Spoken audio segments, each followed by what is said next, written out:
We have had some technical problems. Hit it! 31 seconds, and we're going for auto sequence start. 5, 4, 3, 2, 1. Shout out to OnDaSpin. The best DJs come from right here in New York. I've been DJ K Styles for a long time, but the very first cassette mixtape that I recorded in my house, I used K Fox with I think 2 X's. I was trying to be cute, but then I realized that was taken. Now she's a big radio personality.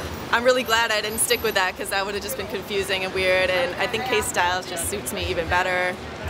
I love it.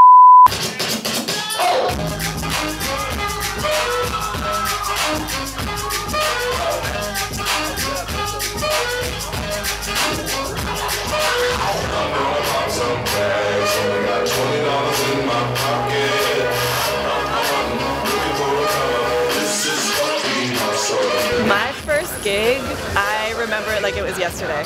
I was so nervous. I was so nervous. I was opening up for my boy DJ Hot Day, and we were playing at Serena's. And I don't even know if it still exists anymore, but I practiced for like 3 weeks for my 1 hour opening set, and I brought I think 5 crates of records with me. Yeah, carried them there myself, loading them like a crazy person for 1 hour. Don't ask. And I got set up and I was DJing, and I went to put the first record on, and my hand was shaking on the needle. I was looking around. There's so many people here, more people than are in my house. So it was insane, but it was so fun. I remember it like it was yesterday. I finally felt like I was doing it. Like, I'm a DJ.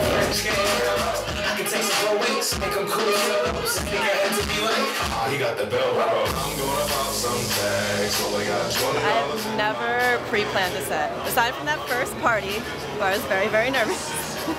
But other than that, I just go off of the crowd vibe. I don't even know the first song I'm gonna play until I'm setting up my equipment. Never. And it's just how everybody feels, how the room feels, how I feel.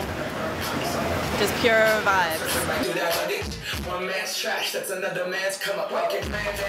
As a DJ overall, I think I'm definitely a party rocker with a sprinkling of turntablism.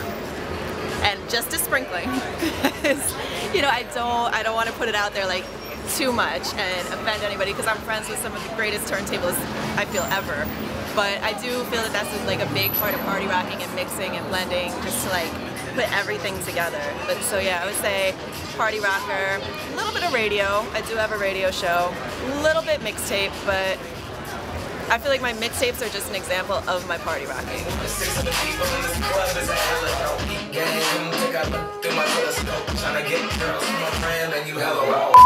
It really is a male-dominated industry. It still is. Females are definitely have a bigger presence now. But at first, I feel like people thought female DJs were a joke. You're just a pretty girl who's gonna stand behind the turntables, look cute and dance. Now it's progressed a lot more, so people actually take it more seriously, but it was like a double-edged sword at first, because people wouldn't take you seriously, but they also wanted somebody cute and pretty behind the turntables. So sometimes that got you in the door, even though it's not how you wanted to get there. But because I could rock and actually had skills, that's how I stayed. So it worked for you and against you back then. Now it's a lot more common, but I still have people come up to me at gigs all the time, being like, I've never seen a female behind the turntables before. Oh my God.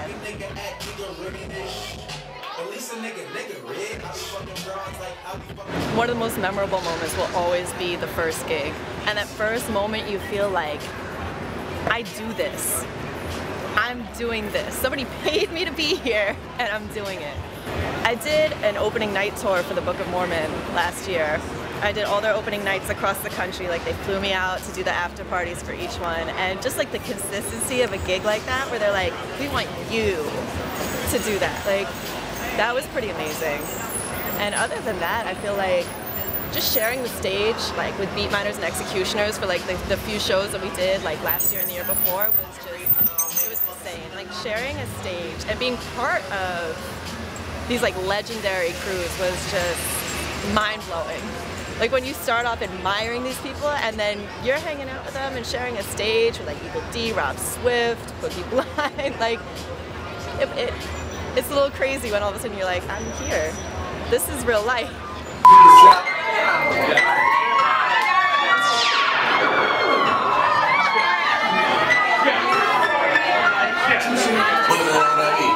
I started remixing some more songs. Like I put some out a while back, but I started doing some more like trap and house remixes. So I want to get more into that.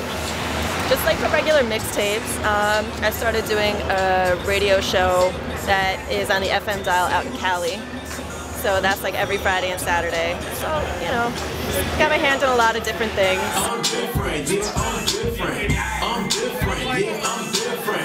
Pull up to the city where I say I'm Next up for DJ K Styles is World Domination, Complete Control, Master of the Universe shit. I just want to do a lot more traveling again. Like this year I was here a lot more, so it was nice, but I definitely want to get back out west. Maybe even do international next year. Just see, you know, just see where everything takes me. Just keep going.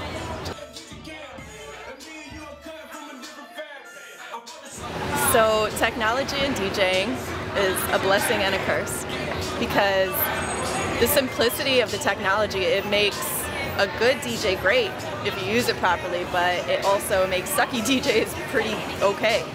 So like there's a lot less listening going on, a lot more visualizing, which isn't necessarily bad. Like I don't hate on it. I think it's cool and stuff is going to advance, so you either have to go with it or just get left behind. I understand why a lot of people are mad when people come in with these little like toy controller looking things talking about I'm a great DJ. Like the term DJs is kind of misused in that way anymore. It's like a lot of people are programming sets and they're not reading the crowd and they're not rocking a party, they're just playing songs to people.